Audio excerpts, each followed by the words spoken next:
our next guest was born in England and moved to the States as a teen. I think she was 14. She now resides in the great state of Texas.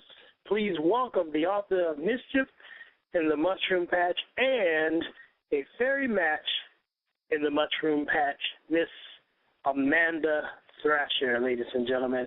Amanda, welcome. Well, how are you, Clark? It's a pleasure to be here. Thank you for having me.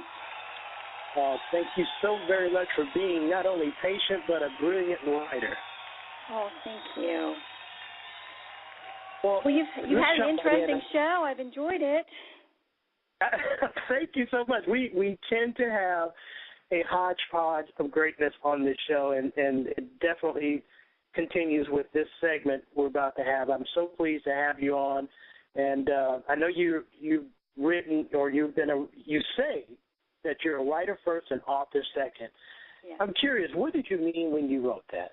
Oh, I always tell, I speak to a lot of kids, thousands of kids, and I tell them that all the time because I truly not only believe it, but I think a lot of people get it backwards.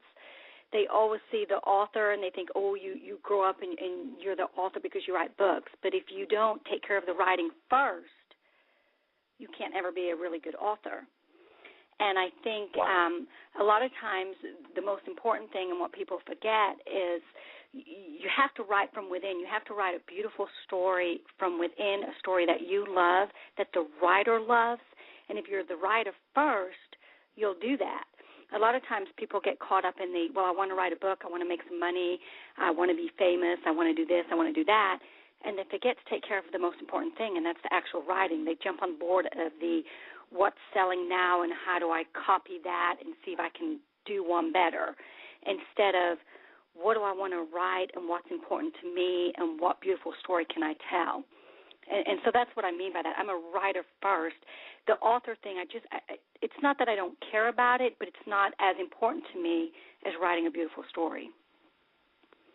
Wow, what a powerful message to not only tell up-and-coming writers, but to tell us old writers who think we know everything. That's a powerful message to bring it back home.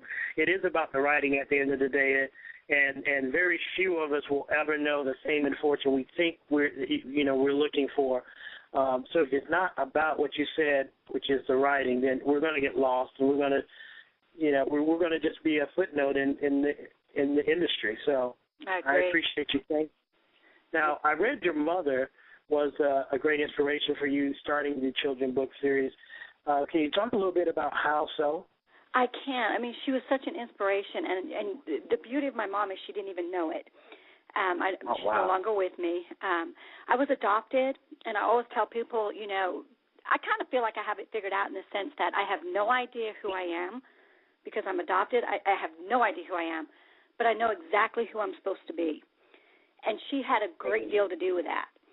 She raised me to believe that it doesn't matter what you do, you can conquer the world. If you just do it a moment at a time, you can conquer it.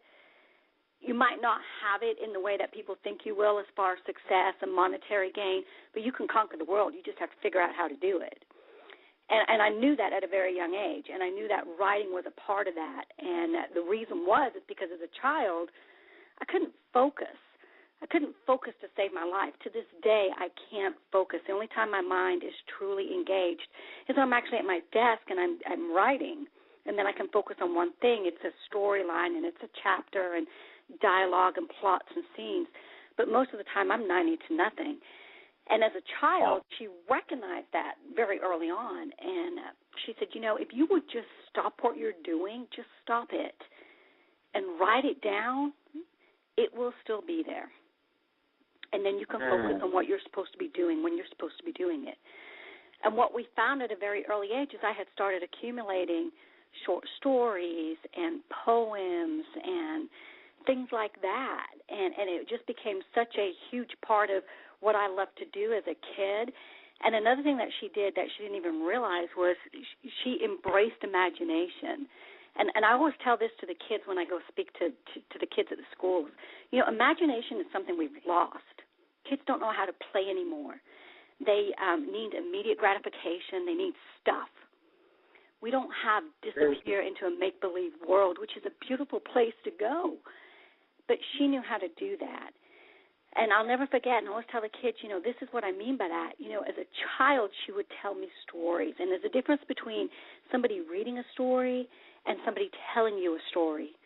And she would tell us beautiful stories. And I remember my sister, she must have been at school, so she must have been 6. I must have been around 4 or 5 because I wasn't quite at school yet.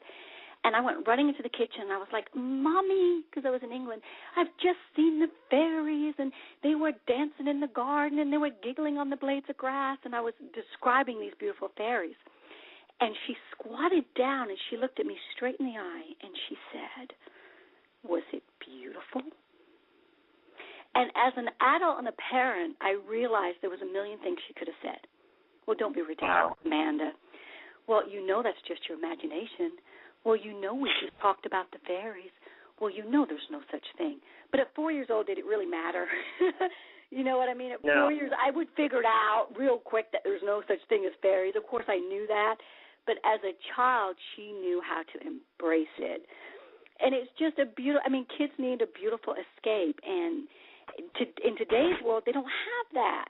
And it's even with our writing today, writing for the children's market. If we don't grab their attention right away, they won't read a book. They'll throw it down.